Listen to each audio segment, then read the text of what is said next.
Hello নমস্কার সবাইকে, welcome to my mini blog. আশা করছি সবাই সুস্থ আছো, ভালো আছো। আমাদের পিকনিকের আজকে সেকেন্ড পার্ট। আর এখানে আমরা আজকে বাগান থেকে বাজার ভাঙতে এসেছি, করতে নয়। বিশাল বাজার, এক ঝুড়ি বাজার করে আজকে এখান থেকে নিয়ে যাব। মেজদি ভাই শুরু করে দিয়েছে লঙ্কাগুলো ভাঙতে। লঙ্কাগুলো অনেক দিন ধরেই হয়েছিল, আমি ইচ্ছা করেই ভাঙিনি, যে মেজদি ভাই বলেছিল যে মেজদি ভাই এসেই ভাঙবে। আর তার মধ্যে আমাদের একটা পিকনিকও প্ল্যান হচ্ছিল, তাই আমি ভাবলাম যে লঙ্কাগুলো রেখে দিই।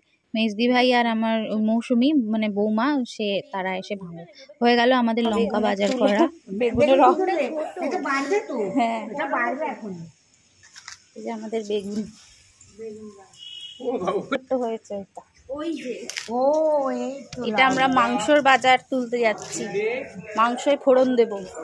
এই যে তেজপাতা তুলুন। ও এই তেজপাতা, আর না হলে এক কাজ করো, শিয়াকে দিয়ে দিও বেগুন। বেগুন ভাজা তুললে বেগুনের অপমান হয়ে যাবে। আর তুলবে নাকি? হ্যাঁ তোলো, নিয়ে যাবে দুটো। এই দেখো, এইটা তেজপাতা গাছ, এই দেখো তেজপাতা। ফুলও তুলে রাখে নেবে। হ্যাঁ, ও তেজপাতা ফুল এগুলো? না টগর ফুল তো। আমিও সেই ভাবছি কি হলো।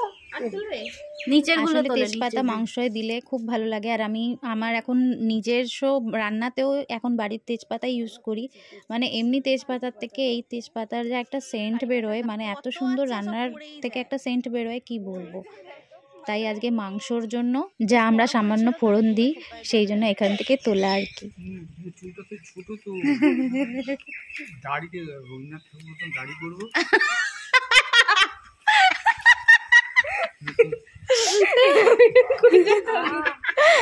ভালোই বলেছে, দাড়িতে দেবে।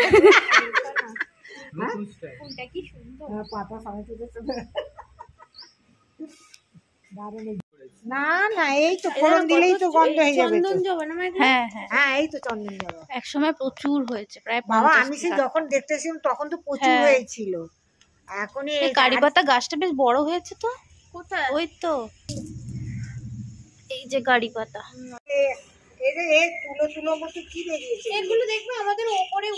অনেক রকম উড়ে উড়ে আছে, কিন্তু অনেকে বলে বীজ।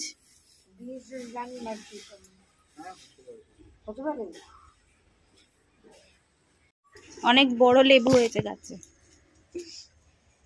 কি লেবুটা দেখিয়ে দিন। দারুণ লেবুটা, গন্ধটা কিন্তু খুব ভালো। দেখলেন তো আমাদের কত রকম বাজার হলো আমার ছোট্ট বাগান থেকে। যেইটুকুনি হয়েছে সেইটুকুনি ভালো। আজকের ব্লগটা তাহলে এই পর্যন্তই। পরের পার্টটা এখনো বাকি রয়েছে। টাটা।